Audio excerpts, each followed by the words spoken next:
Magandang umaga po mga kaibigan. Ako po si Bishop Chito Tagle ng Diocese ng Imus, Cavite.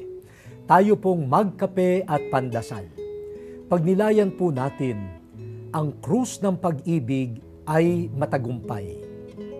Marami po ang nagtatanong, bakit parang nagwawagi ang kasamaan sa mundo? Bakit parang napakalakas ng puwersa ng kasamaan, kaya't hindi ito mapawi? At habang ito ay lumalaganap, napakaraming iniiwang biktima at nagdurusa. Tunay nga bang ang kasamaan at ang krus na dala nito sa tao, bayan at kalikasan ang nagtatagumpay?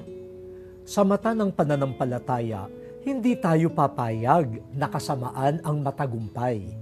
Kung may lakas man ang kasamaan na galing sa kasalanan, higit na malakas ang pag-ibig dahil galing ito sa Diyos.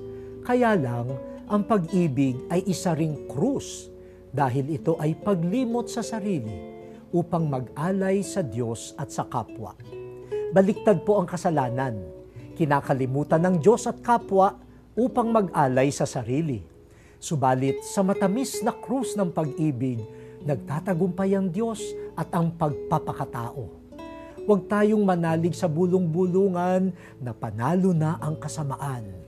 Pasanin natin ang krus ng pag-ibig at tayo'y magtatagumpay.